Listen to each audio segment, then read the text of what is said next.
ไปนั่งน้ำไม้จ้อยไปฮ้อนบ่ฮ้อนแดดบ่ฮะบ่ย่านบ่สบายดีจังจ้ะพี่มานั่งน้ำไม้จ้อยพี่ไปย่านบ่ไปมานั่งโต๊ะพี่ไปมานั่งให้ป้าลุงเบิ่งเพิ่นบ่เห็นเทิงเนี่ยเพิ่นบ่เห็นเทิงเลยเด้อตุ่นฮะอึ๊บอ้าวย่านมาจ้อยอ้าวบ่อยากขึ้นโต๊ะบ่นี่ฮะสบายดีป้าลุงก่อนนมมือสบายดีป้าลุงผู้นมมือถูหญ้าก่อนไว้เดี๋ยวอะไรวะอย่าพาเมื่อสายอยู่นี่นะอย่าพาเมื่อนะ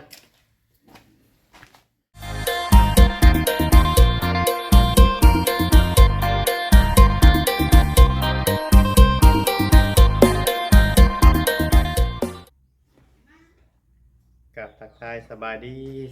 พ่อแม่พี่น้องลุงป้าน้าอาเบิร์ดสุคนพี่น้องเนาะพี่น้องที่หักเพลงและขนมหักพี่น้องพ่อใหญ่แม่ใหญ่FC อยู่ภายในประเทศหรือว่าอยู่ต่างประเทศเนาะพี่น้องที่เข้ามาเบิ่งมาชมคลิปช่อง YouTube ของเรายังใช้ใจกันโดยพี่น้องอีกคือเก่าคือเดิมเช่นเก่าเช่นเดิมพี่น้องบ่ได้เข้ามาทั้งนี้โดนเตอะพี่น้องเนาะก็ตั้งแต่มือเฮ็ดบุญเนาะตั้งแต่มือลุงแก้วเฮ็ดบุญป้าเนาะงานบุญป้าเมื่อนั้นแล้วก็บ่เวียงเองก็บ่ได้เข้ามาแต่ช่วงนี้เฮ็ดเวียกเฮ็ดงานไกลเนี่ยพี่น้องเนาะก็อยู่ทางพ่อบ้านทางบ้านทางเวนะทมเนาะทางบ้านประตูโชมเนาะพี่เนาะก็เลยมันไกลจากทางนี้พี่น้องคนละเส้นทางก็เลยกลับเข้ามาฝนตกมื้อเช้านี่มันจุดก็สายๆแล้วก็เลยบ่ได้ไปทางพุทธพี่น้องก็แวะเวียนกลับมาเล่นทางน้องจ้อยเนาะก็มื้อนั้นก็เพิ่นโทรหาก็ตกใจอยู่พี่น้องเนาะว่าเวเฮียเบิดเลยว่าเนาะพี่น้องก็เลยมื้อนี้ก็เข้ามาเยี่ยมมายามเบิ่งเนาะเป็นจังได๋คือว่าเวเฮียเวหยังพี่น้องเนาะไปพี่น้องมาเบิ่งมาชมนำกันเฮ้ยนิวมาพี่มาย่างมามา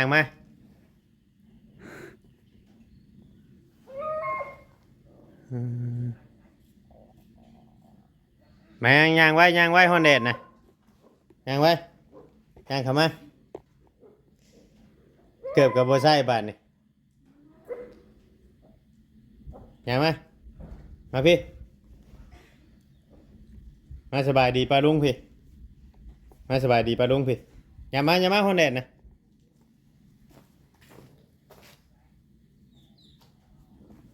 ไปนั่งน้ำไม้จ้อยไปฮ้อนบ่ฮ้อนแดดบ่ฮะบ่ย่านบ่สบายดีจังจ้ะพี่มานั่งน้ำไม้จ้อยพี่ไปย่านบ่ไปมานั่งโต๊ะพี่ไปมานั่งให้ป้าลุงเบิ่งเพิ่นบ่เห็นเทิงเนี่ยเพิ่นบ่เห็นเทิงเลยเด้อตุ่นฮะอึ๊บอ้าวย่านมาจ้อยอ้าวบ่อยากขึ้นโต๊ะบ่นี่ฮะสบายดีป้าลุงก่อนนมมือสบายดีป้าลุงผู้นมมือถูหญ้าก่อนไว้เดี๋ยวอะไรวะอย่าพาเมื่อสายอยู่นี่นะอย่าพาเมื่อนะ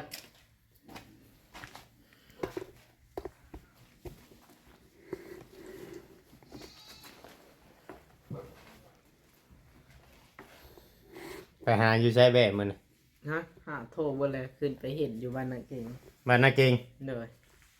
มันไปจังมือคือไปหอดพุ่นมือเดียวเลยมือเดียวเลยแสดงว่ามันตั้งใจไปอะดิเนาะเลยได้ลูกบ่เมื่อวานนี่ได้ลูกตัวนึงเลยแม่เดียวได้ตัวเดียวบ่เลยแม่ไม่ชื่อเด้แม่แต่แม่หัวสาวเนาะเลยแม่หัวสาวนี่คือแม่ซื้อเนาะเลยแม่หัวแรกพี่น้องเลยอยากได้ยังฮะอยากได้ยังได้เงินชื่อหนุ่มบ่เอาบ่เงินชื่อหนุ่มเอาบ่ลุงให้เอาบ่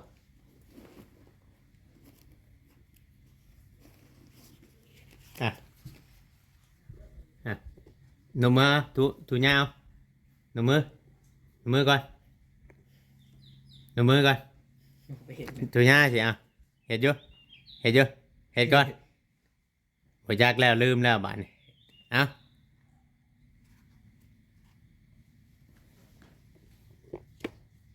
ไป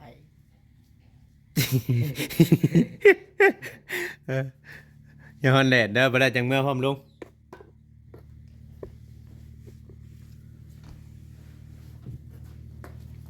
โอ้ไปฮอนบ้านนาเก่งดิ โดย เออมาได้อ่าจื้อเนาะเขาโทรไปถามบอกคือว่านั่นแหละ บอกแล้วต้องไปหาเนี่ย ตั้งไปเบิ่งเลย เลย อืมหยามอยู่พุ่นเลย เลย มันเบ้เขาน้องดาบ่ได้ไปนำบ่ บอก เอออยู่มันไปคนละกลุ่มสิ โดย นิ่มสิไปแต่เบ้เจ้าเองบ่ โดย อืมเนี่ยพี่น้องเนาะคือว่าตอนนี้ได้จักโตรวมเบิดบัตร 14บ่เมื่อ12 13เนาะ สี่ 13อ่ะ ชามแล้วนั่น 13 12 13มื้อนั้นคือว่าไปฮอด14บ่ตัวเว้ามัน เบอะเปเด้ตัวหนึง อ๋อมันไปนำ นี่ให้ มันนี่ผูกบ่ตอนนี้นะ ผู้ ผูกตัววันผ้าไปเห็นบ่ โดย อ๋อนี่แหละพี่น้องไงคือว่าเลี้ยงแบ่นี่กะเฮาซื้อมาในตอนนั้นน่ะซื้อแบ่หัวสาวบ่แม่นแบ่หัวสาวแบ่น้อยตอนนี้มันก็เริ่มทยอยออกลูก เพราะว่าเลี้ยงไว้เพื่ออันนี้นะปีหน้าพี่น้องเนาะเลี้ยงไว้เพื่อปีหน้าบางทีมันฮอดยามเฮ็ดบุญเฮ็ดศีลพอน้องจ้อยพี่น้องเนาะบางทีเฮาบ่มีเงินมีหยังก็อาจจะได้ขายแบะพี่น้องเนาะขายแบะขายหยังเฮ็ดบุญเฮ็ดศีลแล้วก็จงไว้ให้น้องจ้อยเลี้ยงจากเล็กจากน้อยเพราะว่าแบะก็มันโตหนึงก็มันบ่ได้ถึกๆมันตกอยู่โตหนึง 2,000 กว่าบาทเนาะสมมุติว่าเฮาขายไรแล้วก็ถ้าว่าเฮาสิได้เฮ็ดบุญเฮ็ดหยังเฮาก็จะได้แจ้งให้ FC รับรู้อีกเทื่อนึงบางเทื่อว่ามีคนสมทบตามที่ทางผู้รักผู้ใหญ่เพิ่นเว้าตะกี้เนาะเพียงเนาะก็คือว่าเลี้ยงเพื่อไว้นั่นแหละพี่น้องเนาะเพื่อฮอดปีหน้านี่สมมุติว่ามันไล่ลูกเบิดกูโตนี่โอ้ยหลายโตเติบได้มีแต่แบะแม่เฮาซื้อเนาะ โดย แบะเถิกมีตัวเดียวนึงเดี๋ยวนี้แบะเถิกครับ ชามเลย ได้บ้านนี่ก็ตัวเถิกบ่ โดย เออใหญ่เติบแต่บ่ตัวไรก่อนหมูตะกี้ ใหญ่เลยกับชามแบะขาวนั่นเลย เออ แต่ว่าแม่มันก็เริ่มมานอีกแล้วปะจักเริ่มเชิงเริ่มเป็นอันนั่นอีกแล้วปะจักมันไล่ก่อนหมูได้แม่นะหากไล่ตัวเดียวตัวน่ะเนาะ ตัวเดียว ไล่ตัวเดียวแบ่ลุงช้างนี่ยังบ่ไล่จะเกลือบ่ ยัง ยังบ่มีตัวไล่เนาะ โดยสิขายออกแล้ววะ แบ่แล้วนะ ตัวหนึ่งมันบ่แบะตัวชื่อน้ำขนมไม้นะ เป็นไง มันบ่ได้ดู มันบ่ได้รู้อีกเกลือ โดย โอ้ยมันทันได้หลายตอนนั้นคือว่าแบ่ไม่มา อืม ใหญ่ท้องมันใหญ่เจอติ โดย เออแม่ทองใหญ่ซื้อซะเนาะอืมตกใจเบิดคิดว่านั่นพี่น้องกันเนาะอันนี้เลี้ยงไว้เพื่อว่าโตไปในอนาคตยังอีกปีหน้าเท่านั้นเนาะน้องเดือเนาะครบรอบปีหน้านี่ก็คือว่าสามารถเฮ็ดบุญแจกข้าวนำพอน้องจอยพี่น้องเลยนั่นแหละ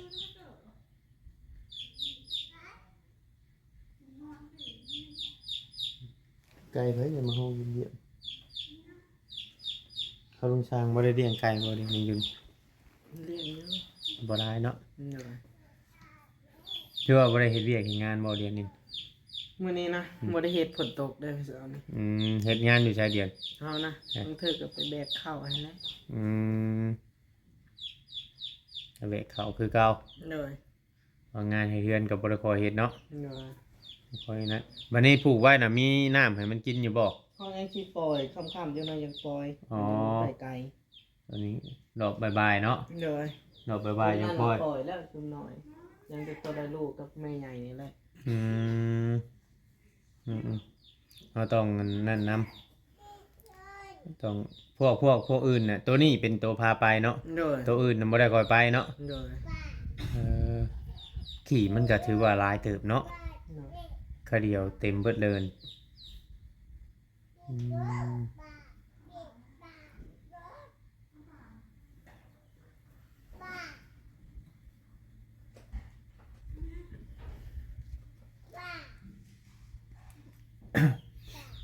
หมดแล้วก็เข้ามาทางนี้พี่น้องมันเนาะ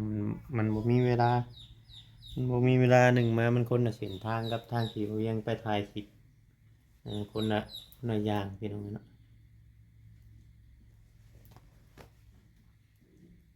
พื้นไฟมันยังใช้ปกติบ่มนจะ นั่งห้องนอนห้องนึง มันเป็นไง มันไปเส้นเพิ่นเด้เปิดบ่ได้อันนั้นมันงำลง แล้วมันดีดลงบ่ เด้อ อืมเบรกเกอร์อ๋อตัดเนาะ เด้อ เพื่อนเขาน้องๆนี่เพื่อนเขาน้องดาน้องยังนี่ได้บ่ได้บ่ ไม่ใช่หรอกแล้วนะมา มันเป็นเรื่องน้องเปิดท้องมัน เด้อ อืมเมื่อเช้านี่มันนั่นฝนตกแล้วมันเข้ามาอยู่ชนอยู่พี่ เด้อ ชนอยู่พี่ก็เลย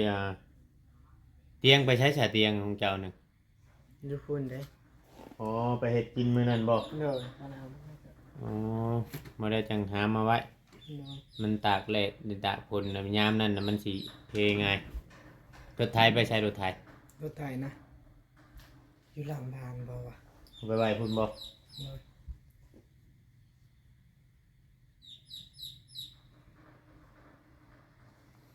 เบรกเขาลุงช่างกระลายบ่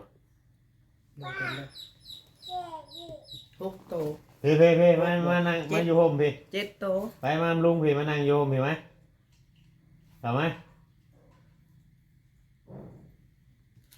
เข้ามาฮอนแดดนะเข้ามาเจ็ดตัวแสดงว่าเพิ่นชื่อมาเธอเดียวตัวนั้นกลับมาชื่อของน้องไม้นี่ตัวหนึง เด้อ อ๋อตะกี้แปะเนาะมัน แปะ ผูกคอตายตัวหนึ่งเนาะ เด้อ ใหญ่แต่บ่เบะเถอะตัวเขาไปซื้ออยู่นานั้นใหญ่บ่เรียน แม่เธอเก่านั่นนะ แม่ ซ้ำนั่นเลย อืม ซ้ำเก่าเลย จำเก่า เด้อ เป็นพันธุ์บ่ใหญ่บ่ เด้อแบหน่อยแบหากระไดมันยังซ้ำเลย อืมอืมใครแต่ดีอย่างหนึงพี่น้องเฮาบ่ได้หาอาหารให้มันมีแต่ว่าฮอดมันหากินเองยามนี่ชวนหลายเขาเจ้าในหมู่บ้านนี่ก็เบ้หลายพี่น้องเอ้ยเนาะในหมู่บ้านนี่ถือว่าเบ้หลายเป็นน้ำเป็นหยังยังเปิดไลน์เบิด2อันบ่ เด้อ ยังใส่ไลน์เบิดเนาะ เด้อ มื้อนี้น่ะบ่ได้ไปเบะเขามื้อนี้ติ ไม่ได้ไป เขามีเฮือนดีเลยเขาหยุดบ่เขา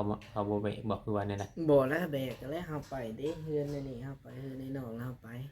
อ๋อ เฒ่าก็กินคือกะฮอนั่นนี่ อ๋อเท่าที่กินเครื่องกระห้อบ่เสียชีวิต เด้อ เอออืมเสียชีวิตแต่ถึงบันไดวานนี่บ่มื้อนี้ สามมื้อนี่เลย 3มื้อนี้ เด้อ เพิ่นเครื่องไว้หลายมื้อแท้ บ่ฮู้เลย แล้วเป็นทหารเด้ เด้อ เฉพาะคนอย่างหลายเนาะไปทิ่มเนาะเมื่อกี้นี่เนาะ เด้อ คนหลายครับ เขาเบิดแล้วเช้านี้มีแต่ทหารเต็มเลย เช้านี้ เด้อขี่รถใหญ่มาเด้ โอ้แสดงว่าเราก็ชั้นใหญ่เติบใช่ เด้อ กับประตูจุนทรยังบ่ได้ค่อยหลายเนาะ มีเต็มบ่ได้ในเต็มนะมีแต่ทหารใช้โบกกินคาย อ๋อแสดงเราก็มียศใหญ่เติบ อืมเขาลุงช่างก็บ่ได้มีงานเฮ็ดเรือนใช้บ่เรียน มีอยู่แล้ว อีกงาน บ้านเดือ เจ้าบ่ได้ไปนํ มันเธอก็ไปเธอก็บ่ได้ไป ครับมื้อใดเจ้าบ่ได้ไปเวกเขาเจ้าก็ไป เด้อ อ๋อจักคนเวกเขาแต่ละมื้อ หลาย หลายคนบ่ คนผู้แรกกันเป็นวันเสาร์นะรับ8คนคันวันเสาร์ได้เล็กน้อย อ๋อวันเสาร์นี่สิมีอยู่ประมาณ8คน เด้อ อืมเพราะว่ามันอันนั้นเมื่ออันมานี่เลยรายเงินเนี่ยรายเงิน หึ เพิ่นให้เงินเนี่ยไรแปดคนผู้เพิ่น ก็ปั่นกันนะเลยฮะ อืม ทื่อหนึงได้เทื่อเท่าไรเทื่อหนึง กันคนหลายก็ประมาณ200,000ปลายกันคนน้อยประมาณคือเฮาแบกตะกี้5คนน่ะได้ผู้400,000 300,000อืม มันก็อยู่น้ำเขาได้ของหมู่ก็บ่มี อ๋อทั้งมือก็มีข้าวทั้งมือก็บ่มี โดย คำมือไรมันหน่อยก็เอาคนไปน้อยแบบนี้บ่ บ่แหละตามก็สิมา โทรเอากัน โดย อ๋อ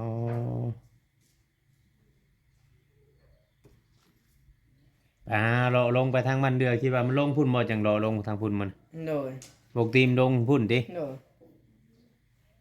ไปฮอดวังเทียงวังถึงเจ้าไปซื้อหั่นเลยบ่ โดย อื อยู่ในหัน ม ค่ำแล้วไป แม่ม่วนเฮาไปซื้ออยู่หน้านั่นก็ไปนํกัน ไปทำการเบิด ยังตัวไรฉันจะว่ายังชามตัวบ่ได้ไป ยังแบแม่แดงนั่นแหละ แม่แดงเขาชื่อมาแต่สวรรค์นะ โดย เออ มันบ่ค่อยไปน้ำหมูตัวนั้นเนาะ โดย อืมอืมอืม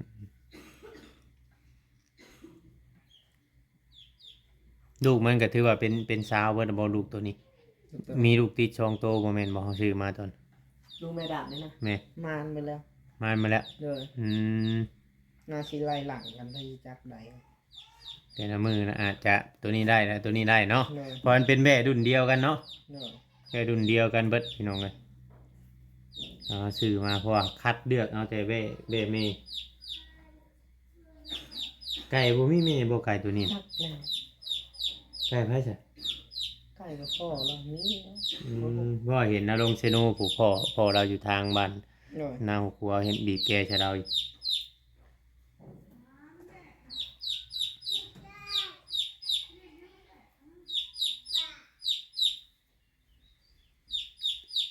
กินข้าวกินน้ำได้เหมือน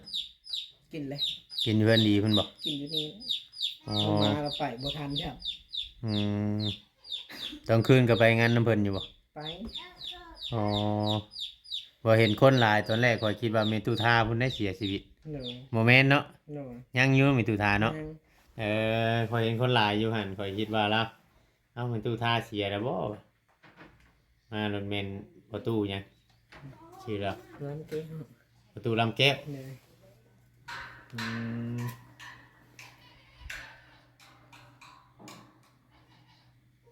ประตูลำแก้วพวกนั้นเขาบ่ได้ถ่ายคลิปบ่อืม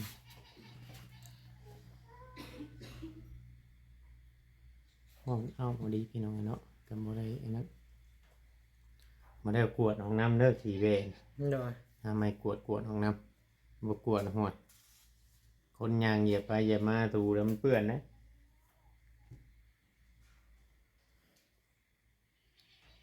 อืมมันแดดนะเฮ้ยมาแม่มาพี่มาห่มพี่มาห่มไหมมันแดดนะเติบโบใช่นอนได้ใส่กับมือนี่นอนเทินไฟเทินมันบ่แยกนอนบ่ โดย น้องถ้วยกับนอนเทินน้องถ้วย โดย เจ้าก็นอนเทินเจ้า โดย เอ่อต่างคนต่างนอนเทินไฟเทินมันเนาะ โดย มีเฮือนนั่นเบิดได้พี่น้องมีเฮือนเป็นของตัวเองเบิดเลยมีแต่ว่าแล้วแต่ผู้ใดสิรู้ผู้ใดสิขยันบัด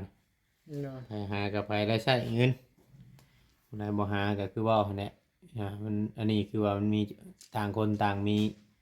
ที่อยู่พักพิงเป็นของตัวเองนะเด้มันก็แล้วแต่คนดูคนมันถ้าเฮาเลือกที่จะเป็นคนขยันเฮาก็มีเงินใช้ติดตัวแต่เซิร์ฟไว้นำได้หาเงินก็บ่ โดย เซิร์ฟตัวเองไว้นำเตือนเตืออะไรเตือนั่นมันฉุกเฉินไว้บ่ได้ได้ปีหน้าก็ได้เห็นบุญน้ำพ่อเลยต้องตั้งใจหาเงินเก็บเลย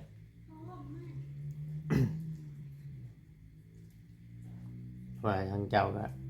คำว่าได้เห็นบุญน้ำพ่อก็คือสิบ่มีภัยอยู่แล้วเขาว่า โดย พวกเนี้ยมีแต่เจ้าเลย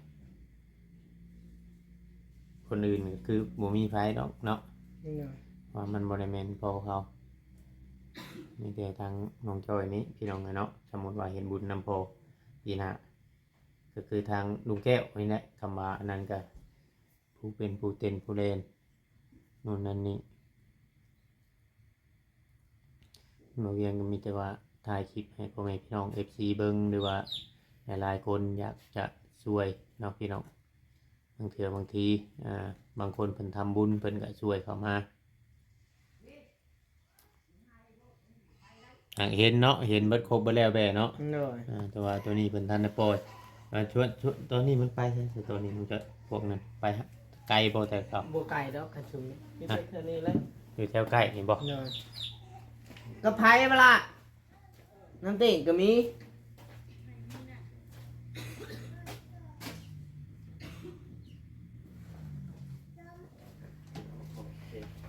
มันฮ้อนมันบ่ค่อยไปไกลดอกมื้อนั้นมันอยากลมในก็มันสิเหี่ยนั่นน่ะ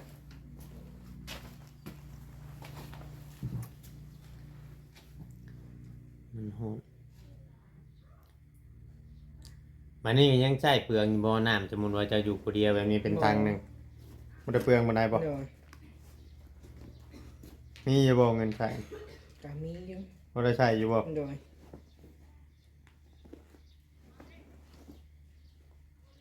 เอาบ่ใช้บัตรเติมเงิน ให้ก็เอาคือว่า เบิ่งบัตรเติมเงินกัน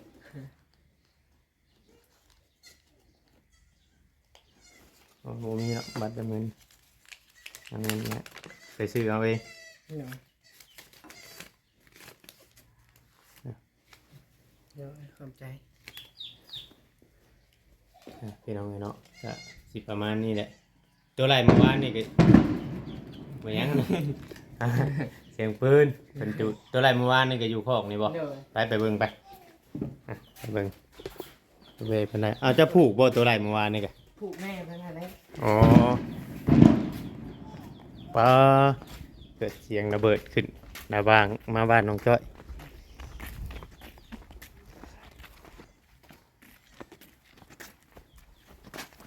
ไปดีก่อนไปดีไหมไปมาพี่มาเบิ่งแม่น้อยพี่ไปไป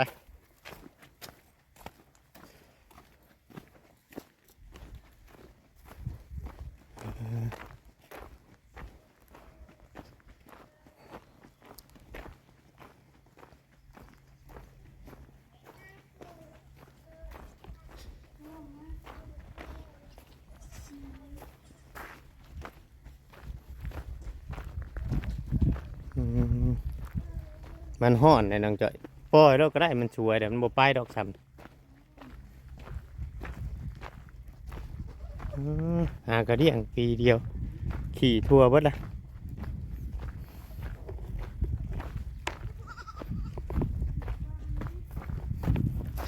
คำบัดหน้ามันยังไปอยู่เลย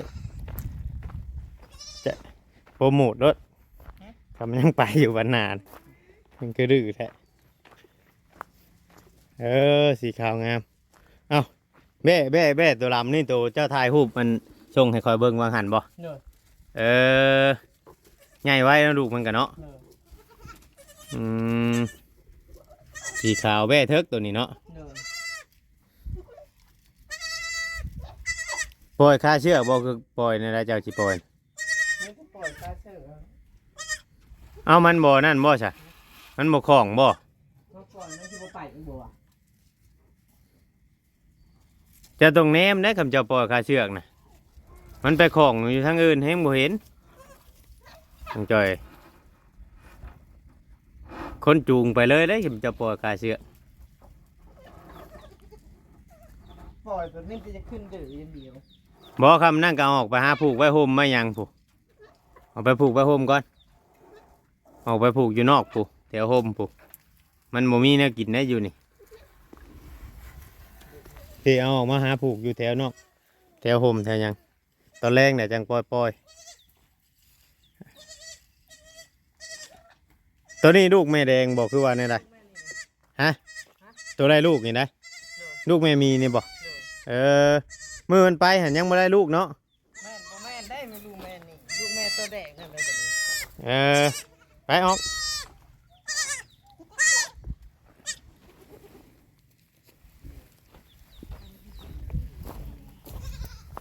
ไปมันบ่มีอันใบอันนั้นนี่ให้มันบ่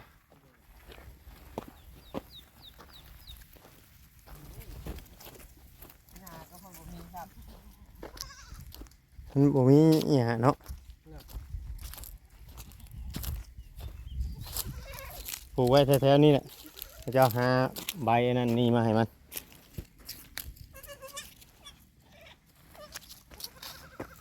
ให้มันจะอยู่คอกมันแล้วเอาน้ำมาให้มันกินเด้อ โดย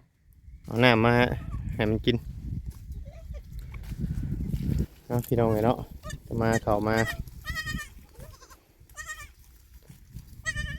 บ่มีตอบ่ตอผูกใส่กับตอมันหากินเนี่ยกินเนี่ย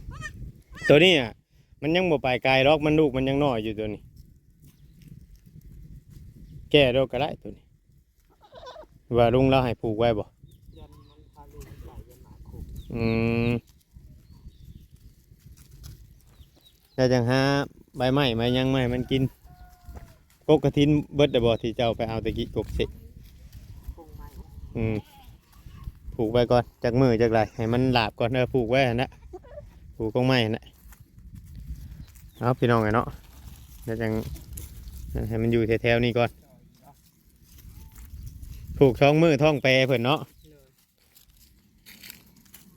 คลิปนี้ก็ประมาณนี้แหละพี่น้องไงเนาะเราก็จะได้ขอจบคลิปไว้ก่อนถ้าว่าผิดพลาดกันได้ก็ต้องกราบขอโทษขออภัยละลายสบายดีน้องจ้อย โดยสบาย โดยพี่น้องไงเนาะอันนี้ก็คือว่าเราเลี้ยงเพื่อไว้เนาะเพียงเนาะเพื่อว่าได้ทำบุญนำพ่อน้องจ้อยปีหน้าพี่น้องไงเนาะนั่นคือก็ถ้าบ่มีทางผู้รักผู้ใหญ่เพิ่นช่วยเข้ามาก็เขาอาจจะได้ปล่อยเบ้ออกน้ำพี่น้องไงเนาะเพราะว่า ข่าวมีไปเลย ฮะเท่ามีผู้ว่าบ่ได้เลยนั่นคือเขาว่าอยากเห็นบุญเห็นหยังให้มันได้ออกนะพี่น้องจังได้กับเบิ่งชมไปนำกันพี่น้องไงเนาะเอาคลิปนี้ก็ลำลาไปก่อนพี่น้องอยู่ดีไม่แห้งเบิดสุขุทุกคนเนาะพี่น้องขอกล่าวคำว่าสบายดีพี่น้อง